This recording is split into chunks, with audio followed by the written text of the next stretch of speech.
You're listening to Smashing the Party. This is your host, Nate Bomberger. I hope you guys can hear that.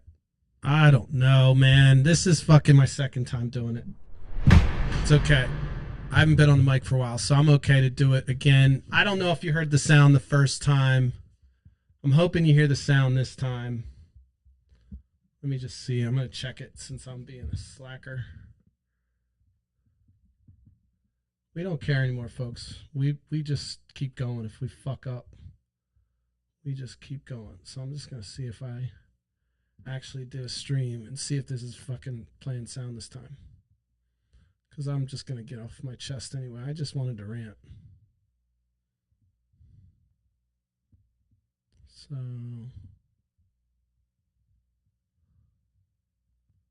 I hear that.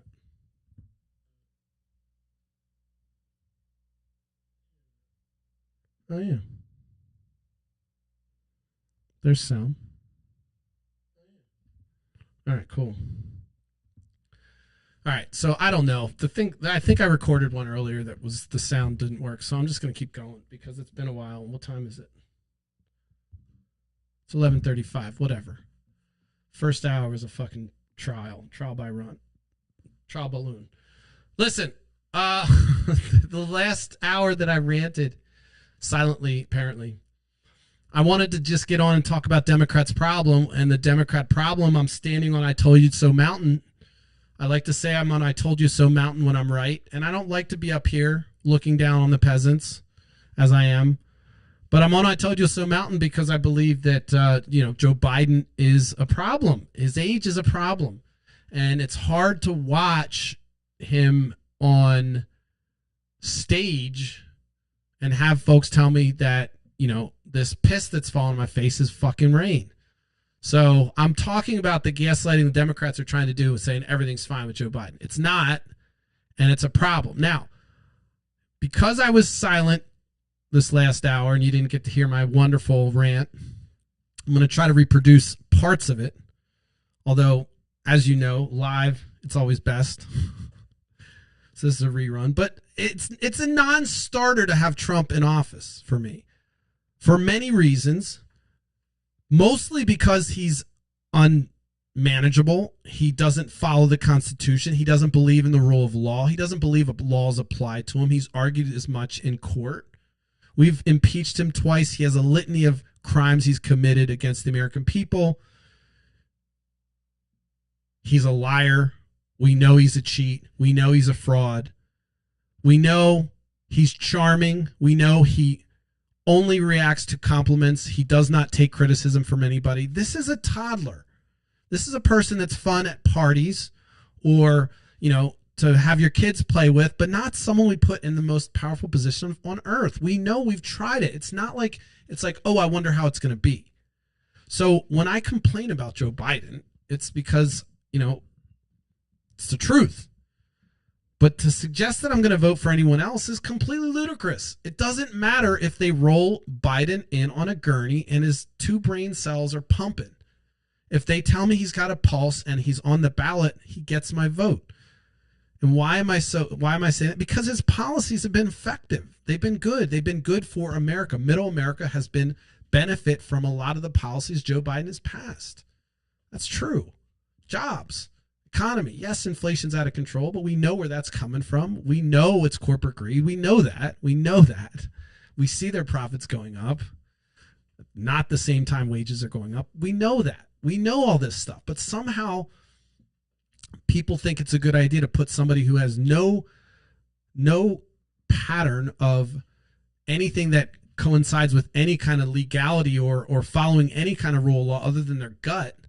And we saw what happened when we put this person in play. So it's not, I'm going to complain about Joe Biden's age. I'm going to talk about how old he is. I'm going to tell Democrats you fucked up. You put a lot at risk here. But I'm going to vote for Joe Biden. Okay? It's not even a question. So I'm doing it. And you're like, well, why don't you stop complaining? Yeah, look, am I going to get any folks to come to the side of Joe Biden based on me criticizing him? Probably not. Am I going to get people to come to Trump criticizing? Maybe not. But I'm going to do it. I'm going to say the truth. I'm not going to hold back just because it's the Democratic Party and they fucked up. But Joe Biden is past his prime, and it's not even a question. I know I'm getting older. In my field, I'm an older person. You know, it's fucking nuts because these kids don't know what the fuck they're doing. Sorry, youngsters. You don't know what the fuck you're doing. You need mentors. We need real mentorship in this fucking field of chaos. Crazy chaos. I see you writing frameworks thinking you're cool. You did the same shit. It's not new. It's not creative. Don't make me go on a rant about technology and how poorly managed software engineers are. Poorly managed. Jesus Christ. Anyway. That's why I get paid big bucks, because I don't fuck around with that shit. And I wish I could just wave my magic wand, or maybe someone say, Nate, come in and fix this fucking problem, and I had a solution for the Joe Biden problem. I don't know what to do. If I was a political consultant right now, first of all, I'd be punching myself because I didn't get Elizabeth Warren elected, or at least a woman, knowing you're going to be up against Trump. What more do you want? Is the stark contrast between this fucking bully and a fucking strong female. That would have been awesome. We could have watched her crush his ego every single fucking day and just watch his poll numbers go down as he tries to manhandle a woman like he does with all the fucking other people he does. I was looking forward to her just doing that on a regular basis with him.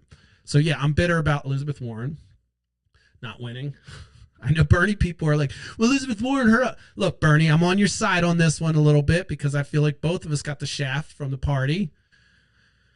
Elizabeth Warren didn't take any of your votes, though. She was the better candidate of both of you. Sorry, Bernie people. I know you're going to hate me. Stop listening. No, you're not. Come on. Who cares? That's past news. But Bernie was good. Elizabeth Warren was just better. Better. Anyway, so, you know, I wanted to get on tonight, though, to just vent my frustration, really, at just watching the mainstream folks and the personalities do this dance. Some of them are like, oh, tiptoeing around it. You know, you've got people like the Disney Harris saying we're done giving money to the Democratic Party. And these are real concerns. I mean, I get it. Money's the name of the game in politics. And if you have a big donor, you lose for that. You're going to kind of bend over for them. And that's the fucking problem with both parties, by the way, is how we're funding this shit. And when it comes down to brass tacks, we don't have as much power with our vote as somebody that runs a PAC or somebody that has a fucking think tank under their belt, right? So, I mean, if you're a billionaire, you want to have your own think tank. I mean, what's a voter pledge for when I can have policy written to shape my business and shape the world as I want it to see fit? Shape regulation. Come on. I mean, that's where you go, right? That's the next play.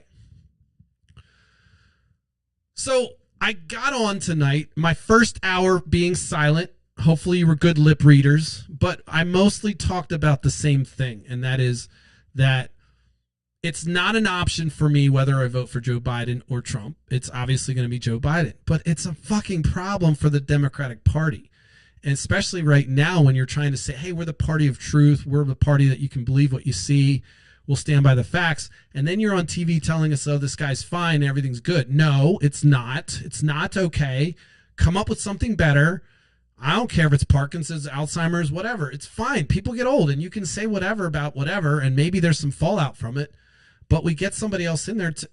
The option is, as I said in my 15 long list of bullet facts that would happen and still have happened based on the Democratic Party response to the debate, is that it's going to be untenable when Joe Biden's in there for 2 or 3 years. And so after that, let's say he wins, it's going to be untenable, so you won't see him.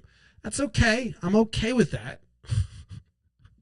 Not really, but I don't have a choice. The alternative is this guy who we know based on history and studying how things work, that he's a definite threat to the things we know and love about this country that we take for granted. Obviously, the justice system's supposed to be independent, wants to weaponize that, wants to weaponize against politicians, wants to weaponize people wants to punish and criminalize people for doing things that are relative to their reproductive health.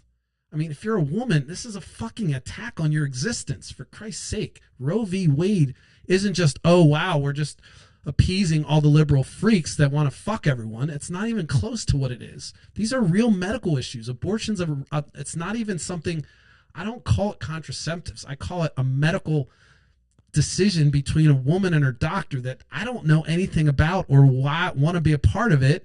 I'm not a medical trained professional. I just want it to be as safe as possible and they do what they need to do.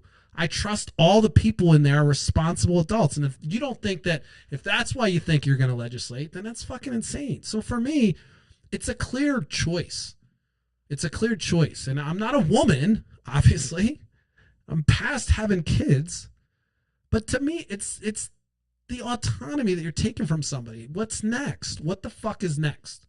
Like, when do you stop? Are you going to check every time a guy's nuts and like make sure that it's not going, like, you're going to have to get really fucking weird with some of the laws you're passing. Like, you're going to have bathroom checkers to check genitalia. You're going to have people checking to see how many weeks pregnant you are in Texas. And then maybe they'll decide whether to report you and get $10,000. I mean, these are the laws that exist around the books, and they come about because these fanatical ideas that get codified, and you can't codify this radical bullshit without stepping on someone else. And that's what's happening right now with Roe v. Wade being overturned. Women are just being crushed. Infant mortality rates going up in Texas. Folks, this is fucking data. So these policies that are in place, that Republicans are putting in place, are not good for people's livelihood, the length of their life. Basic stuff, guys. We all agree that, a core component we share is this mechanism for survival. We all want to live, at least a healthy individual does, right? I mean, I can understand why a healthy individual would get frustrated living with knowing all the systemic bullshit, and you're just standing there watching it all fucking fall apart while idiots fucking try to pull the strings. Sure, that can be depressing. You can just run a podcast if you get to that point. Start a live stream. Trust me. So I say all this stuff because it's frustrating. I want to talk about things that are policy related, and I get stumbled up. I stumble on these things that are just so inconceivable that we got here that I can't get past it. I'm like, why do we keep doing this? Why don't we have anybody that's in power that really talks the truth or says, why can't we have even the folks that get elected, once they start looking at the data, why do they continue to rally against it? If something's not coinciding with something you strongly believe and the data's not coinciding with your beliefs, why wouldn't you change it? I mean, that's part of what I'm interested to do more of here is, like, I'm okay to be proven wrong on some data point, but I'm not going to change my mind based on, I'm seeing data that's the opposite, and I'm just going to think, oh no, it's not corporate greed. It's just fucking, labor unions. Labor unions are the problem with America. It's fucking labor unions. As long as labor unions stay out, we can continue to have wage equality. I mean, it doesn't even make sense. Like, one's fighting for the wages. You can talk about how corporate, any body or entity or group of people can be corrupt. So people are like, oh, well, unions are corrupt. That's because of the folks that were running unions at the time ended up being blue class work and, a lot of blue and middle class workers. And so you ended up having also the people that were funding it be, just like any other organization, lack of oversight, and it gets corrupt, and people get in the wrong spots, and power gets put in.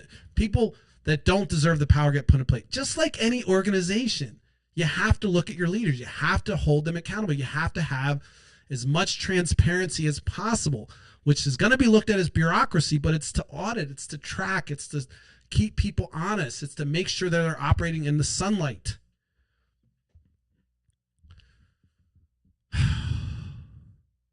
So as you can see, there's a lot of fear, uncertainty, and doubt, knowing that the Democrats have put Joe Biden, who is visibly aging in front of our eyes and hard to watch, complete sentences, and he's going to be the standard bearer selling the benefit and the effectiveness of Democratic policy. And I think that's a fucking big mistake, and it's stupid. It's because the policies may be effective, but you can't sell them. And the name of the game right now is the fucking battle of ideas, the war of ideas.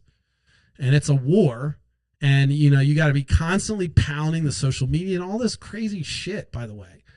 One of the things I was thinking about recently is, I'm kind of a platform now, and I'm not sure if I'm going to be giving money to candidates. Give money to me to put your voice on here. Convince me. It sounds kind of, but the money game is stupid to me. It sucks. And I know it's part of how you play it. I know they're probably hating hearing this, but I'm less inclined to give money to candidates now than ever. And it's mostly because of my frustration with the machinations of the party, the legal bribery, the fact that politicians won't ever hold themselves accountable. And so I'm very selective, and I'm still a little bitter about all the money I gave Elizabeth Warren and the Democratic Party shitting on that. So, I've got some problems, and I think this platform is my outlet that I have, so I can benefit from that, being able to yell and scream about it. But also, it's good for my mental health, because quite frankly, I'm at my wit's end thinking about how we're going to be in November, how that's going to be with a Trump win. And, there's going to be folks that are celebrating their demise. They don't even know it. And so, it's weird when you pay attention to things. You can be kind of considered conspiratorial because you're tracking things or you're looking at things. But then you realize that the folks that are out there aren't doing it. And so, you wonder how they're making their decisions, and you wonder how people are still undecided this late in the game. And that scares me. And that's the Democrats' problem. People are still undecided. They haven't done a good job of selling the effectiveness of the platform. And so I feel like that's going to be their demise, and they've got an old kind of standard bearer to do it. So listen, I went twice today. I didn't go long the second time. I just wanted to get it out that I my frustration with the party. I called this one Democrats platform or party, blah, blah, blah, the Democrats' problem, but it really probably should be called America's problem, because it's, quite frankly, all of our problem that we're going to have to deal with is whether we have an old man or we have a complete insane asylum being run again. And we know how that ended last time. So we can either go with something that's going to be stable and get us to a place where we can maybe get some kind of coalition to get something fucking done, or we can have more chaos where we're chasing chaos and rainbows. And I get scared about that. I know how it worked out last time, and I know what he does to the oxygen in the room. I talked about that a couple times too. So I didn't get to thank you, but numbers are great for Smashing the Party on Facebook and Instagram. They're fantastic. And it's frustrating because if all y'all would follow me on YouTube, I'd be fantastic on YouTube. But I know I'll get my quality up. We're doing great on Facebook. I need more followers on YouTube. I'm still killing the numbers. It's still my largest account besides Delilah the Pug. Believe it or not, she's still got 8,000 followers, and I make a post on that and I get 1,000 hits. So I know I should probably mix politics and pugs, huh? Don't think I haven't thought about it, but the truth is we're still pumping here. We've still got to get our blog up. I admitted in the last one when I was silent for that hour that I've struggled to raise the bar in a couple spots, and I admit that. One of them is getting my blog back up, and the other is collecting some of the subscriptions that I collected. And so, I had a whole engine that was built, and it's taken me a little time to get that back up. And it's literally just me managing my time poorly. So there's a lot more we can do around here. So if you're kind of holding out for the big win, it's going to take time to get to 1,000 on YouTube where we can start monetizing that platform. And so, we're going to continue to speak the truth, and it will always be that way, that I will continue to speak the truth no matter how many followers, no matter how many viewers I have, and I will do my best to present my opinions and my commentary on it in a way that you can understand it, learn something, and maybe be activated, because you can't just sit on sidelines right now. The people that are pulling the strings have a lot of money invested in making policies that benefit them. And that's not going to benefit you and me. And so you have to pay attention to both parties. You have to vote. You have to understand the existential threat that a strong man like Trump can have with no real agenda except vitriol and vengeance. And when that is your agenda platform, it's going to trickle down into every single facet of government. You're going to have a very vengeful government. You're going to have people doing things in government. One of the big things for Project 2025 that Republicans have in order is to remove all the civil servants that don't align with them. So it's almost like a purge of the federal government for all folks that aren't Republican. That's insane. One of the major attributes for working in civil service is that you keep your political stuff to yourself. So we're talking about career federal employees that are going to be removed just because they may have given money to another candidate. And that isn't how those jobs operate. You may be on the sidelines and think that if you're you don't answer the phone when a constituent calls, so what's your registration? At least I didn't when I worked for the state government. I worked in constituent services where you're working with people. You don't ask people for their party. You're doing things based on a request that comes in. So I know that may not be how your office handles it. Maybe you're a political consultant. You're like, oh no, we check. Fuck you. That's bullshit. I don't believe that my civil servants and my people in government should be checking my party affiliation, like the DMV. Like, oh, you're a Democrat. We're not going to treat you. That's what the fuck they're talking about. So now imagine going to the DMV and I'm just like, hey, you know what? This is the Democratic line because we just don't give a fuck about them because we have all the power strings. That's the kind of shit they want to play. And they want to justify it by saying the other side's un-American. And that's where it gets chaos. And this is why it's an existential threat to me and or to us, in my opinion. So, look, I went twice tonight. Sorry about the first time not having sound. I know I had sound this time. Even if you say I don't have sound, I know you're lying because I heard it. So, but we're back. And I know I did some lives last week that were reruns. That was for my benefit. I took a nice vacation, enjoyed it, needed it. Feel recharged, feel rejuvenated, but I'm also frustrated with the I told you so mountain that I'm standing on, looking down at the peasants' fucking Democratic Party and saying, look, this is, you put yourself in this situation and I'm obviously going to face the consequences of this fucking dumbass situation. So it's not like I'm like, ooh, yeah, I told you so. Woo, look at me, I win. No, I lose. I lose when I told you so mountain. It sucks. It's the worst because like you're like looking down, you're like, ugh, see, I told you so. And it's really like, you know, I think people think that I get off on the I told you so. I hate it. I fucking want to be wrong. I want to be wrong. I want to be wrong that Trump's not going to win. I do. I will just like, yep, I thought it was going to be wrong. You know, I would love to be wrong. So. All right, what are we at? We're at 12 o'clock. Look, you probably already slept. You probably skipped my first hour and just said, fuck it. You're probably listening to it like wondering what the fuck's going on. We're back. We're back live. We're back tomorrow at 10:30 p.m. Eastern Standard Time. My name's Nate Bomber. You know the deal. It's Nightcap. Make sure you subscribe to YouTube. Come on. Subscribe to YouTube. Don't be a wuss. Just fucking go and subscribe to it and mute it if you don't want to watch it. Just give me the fucking 1,000. You're already following me on Facebook. You watch every night. At least 400 of you watch every night. So, I mean, I don't know why you guys are holding out, but I'm okay. I appreciate your views. I just wish you would subscribe. I know you'll get there eventually. You just need critical mass, and then you'll be like, oh, yeah, I listened to this guy from the beginning. And then you'll subscribe, but I'll be okay with that. So you can wait till that time, too.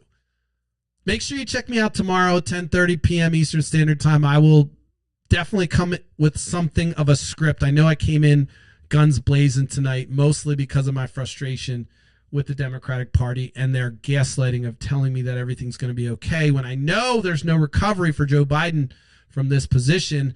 And so it's an untenable position that we're going to be in. And the choice is so dire, and it's so easy for me to choose placenta, sickle cell, whatever over Donald Trump. Anything but him would be a benefit to America. That's my opinion. I'm standing by it. Make sure you check me out tomorrow, 10:30 p.m. Eastern Standard Time. Don't fucking forget to subscribe on YouTube. Because I use the F-bomb, I'm definitely put in a different tier, so it's going to take me longer to get to 1,000. I'm not going to drop the F-bomb. We're standing by it. All right?